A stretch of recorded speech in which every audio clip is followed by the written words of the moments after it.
ಸೀತಾರಾಮನ್ ರವರು ತಮ್ಮ 9ನೇ ಬಜೆಟ್ ಅನ್ನ ಮಂಡನೆ ಮಾಡಿದ್ದಾರೆ.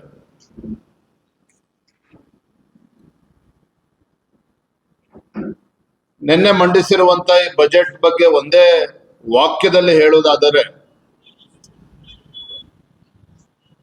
ಆತ್ಮನಿರ್ಭರ ಭಾರತ, ವಿಕಸಿತ ಭಾರತ ಮತ್ತು ಸ್ವಾವಲಂಬಿಯನ್ನ ಗುರಿಯನ್ನಾಗಿಸಿಕೊಂಡು ಅತ್ಯುತ್ತಮ ಬಜೆಟ್ ಅನ್ನ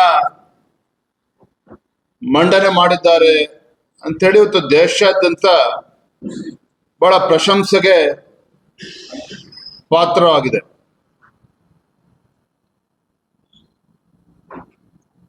ಅಸ್ಪಷ್ಟತೆಯಿಂದ ಸ್ಪಷ್ಟತೆಯ ಕಡೆಗೆ, ಆಡಂಬರದಿಂದ ಸುಧಾರಣೆಯತ್ತ, ಜನಪ್ರಿಯತೆಗಿಂತ ಜನಹಿತ ಮುಖ್ಯ ಅನ್ನೋದನ್ನ ನಿನ್ನೆ ಮತ್ತೊಮ್ಮೆ ಅವರು ರುಜುವಾತು ಮಾಡಿದ್ದಾರೆ, ಒಂದು ಸಂದೇಶವನ್ನ ನೀಡಿದ್ದಾರೆ. ನಾವು ನೀವೆಲ್ಲರೂ ಕೂಡ ಗಮನಿಸಬೇಕಾಗಿರ್ತಕ್ಕಂಥ ಒಂದು ವಿಚಾರ ಏನಪ್ಪಾ ಅಂತ ಹೇಳಿದ್ರೆ, ಜಾಗತಿಕ ಪರಿಸ್ಥಿತಿಯನ್ನು ಕೂಡ ನಾವು ಅವಲೋಕನ ಮಾಡಬೇಕಾಗ್ತದೆ. ಅಮೆರಿಕದ ಅಧ್ಯಕ್ಷ ಟ್ರಂಪ್ ಭಾರತದ ವಿರುದ್ಧ ಸಾರಿರುವಂತಹ ಒಂದು ಸುಂಕ ಸಮರಕ್ಕೆ, ವಾಣಿಜ್ಯ ಸಮರಕ್ಕೆ ಎದೆಗುಂದದೆ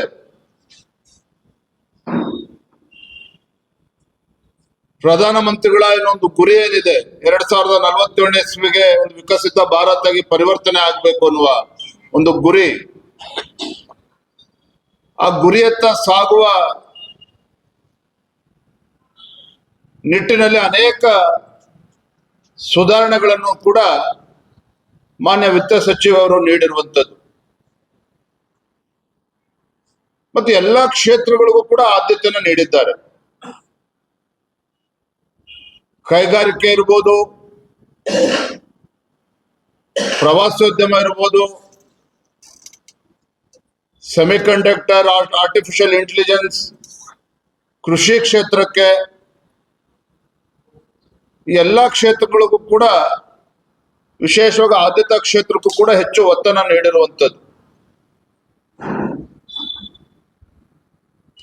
ಆರ್ಥಿಕ ಶಿಸ್ತನ್ನು ಕೂಡ ಕಾಪಾಡುವಂತ ಒಂದು ಮಹತ್ತರ ಜವಾಬ್ದಾರಿ ಇವತ್ತು ಹಣಕಾಸಿನ ಸಚಿವ ಮೇಲೆ ಇತ್ತು. ಆರ್ಥಿಕ ಶಿಸ್ತನ್ನ ಕಾಪಾಡುವ ಒಂದು ಪ್ರಥಮ ಆದ್ಯತೆಯಾಗಿ ಇಟ್ಕೊಂಡು ಹಣಕಾಸು ಕೊರತೆ 4.4% ತಂದಿರುವಂಥದ್ದೇ ಇದಕ್ಕೆ ಸಾಕ್ಷಿ.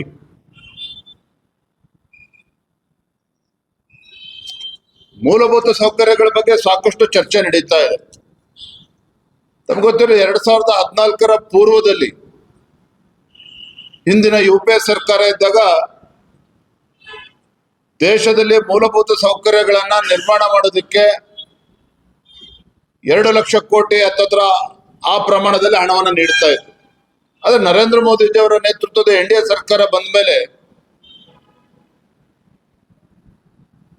12 ಲಕ್ಷ ಕೋಟಿ ದೇಶದ ಮೂಲಭೂತ ಸೌಕರ್ಯಕ್ಕೆ ನೀಡಿರುವಂತದ್ದು. ನಿನ್ನೆ ಮಂಡನೆ ಮಾಡಿರ್ತಕ್ಕಂಥ ಬಜೆಟ್ ಅಲ್ಲಿ ಇನ್ನು ಹೆಚ್ಚು ಮನ್ನಣೆ ನೀಡಿ, ಮಹತ್ವವನ್ನು ನೀಡಿ, ಮುಂದಿನ ಹಣಕಾಸಿನ ವರ್ಷಕ್ಕೆ 12.2 ಲಕ್ಷ ಕೋಟಿಗೆ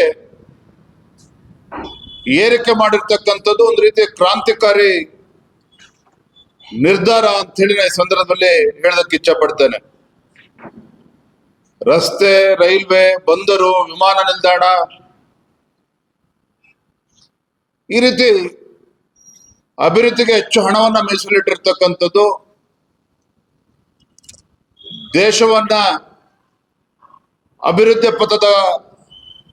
ಪಥದಲ್ಲಿ ತೆಗೆದುಕೊಂಡು ಹೋಗೋದಕ್ಕೆ ಒಂದು ಪೂರಕವಾಗಿರ್ತಕ್ಕಂಥ ನಿರ್ಧಾರವನ್ನ ಕೈಗೊಂಡಿದ್ದಾರೆ. ರೈತರ ಆದಾಯ ದ್ವಿಗುಣ ಮಾಡುವ ನಿಟ್ಟಿನಲ್ಲೂ ಸಹ ಒಂದು ದಿಟ್ಟ ಹೆಜ್ಜೆಯನ್ನ ಮುಂದಿಟ್ಟಿರುವಂಥದ್ದು. ಈ ಬಜೆಟ್ನಲ್ಲೂ ಕೂಡ ರೈತರಿಗೆ ಅನುಕೂಲ ಆಗೋ ನಿಟ್ಟಿನಲ್ಲಿ ಸಾಕಷ್ಟು ಆದ್ಯತೆಯನ್ನು ನೀಡಿದ್ದಾರೆ. ಆಹಾರ, ವಾಣಿಜ್ಯ ಮತ್ತು ಮೀನುಗಾರಿಕೆ ಕ್ಷೇತ್ರಕ್ಕೆ 6% ಆಹಾರ, ವಾಣಿಜ್ಯ, ಮೀನುಗಾರಿಕೆ ಕ್ಷೇತ್ರಕ್ಕೆ 6% ಹೆಚ್ಚುವರಿ ಹಣಕಾಸಿನ ಕೊಡುಗೆಯನ್ನ ಈ ಬಜೆಟ್ ನಲ್ಲಿ ನೀಡಿರುವಂತದ್ದು.